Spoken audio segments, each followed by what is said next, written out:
This time in history begins in my great-grandmother's village in Van, where as a young child she saw things that no person of that age should see.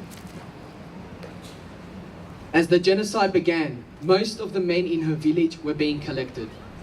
Her father was one of those men. The Ottomans dragged him out of their home, beating him every time they tried to push him off.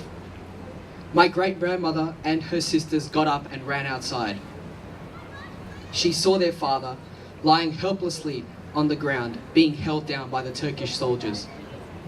They placed a burning hot horseshoe onto the sole of his foot, placed a nail in between, and started swinging the hammer back and forth.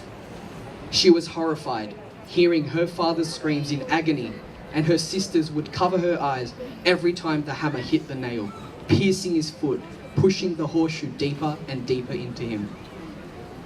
After they had hammered the horseshoe, they pushed him towards the other Armenian men they had done the same to, and they forced him to walk in the desert.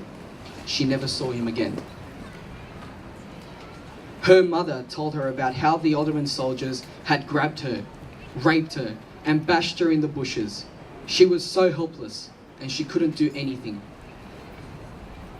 My great-grandmother saw some of her childhood friends being hog-tied together and placed into wheat carts.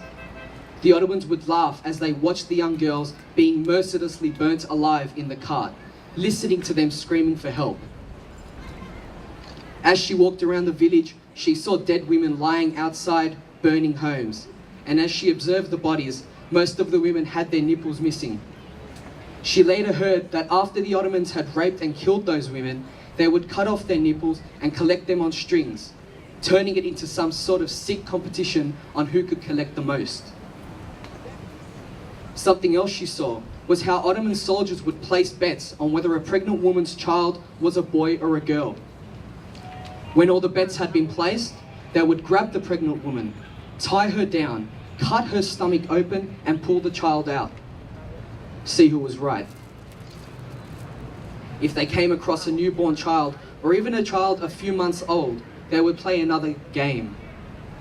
The soldier would throw the child into the air, and as it fell back down, another would be waiting with his sword pointed upwards, trying to catch the child on his sword.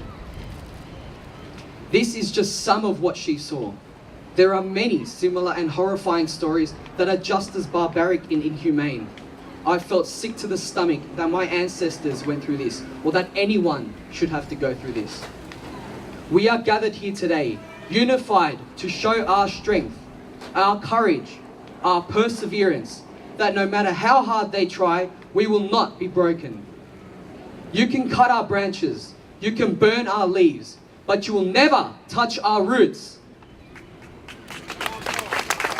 We are here and we are multiplying. We are here and we will continue our fight for justice.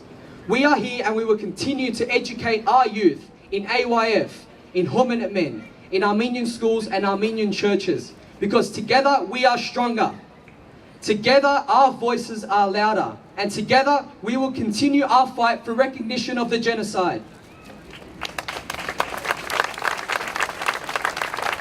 This year marks the 102nd year since the Armenian genocide, and we as Armenians want justice. The current leadership of Turkey are continuing to commit genocide against Armenians by denying the undeniable.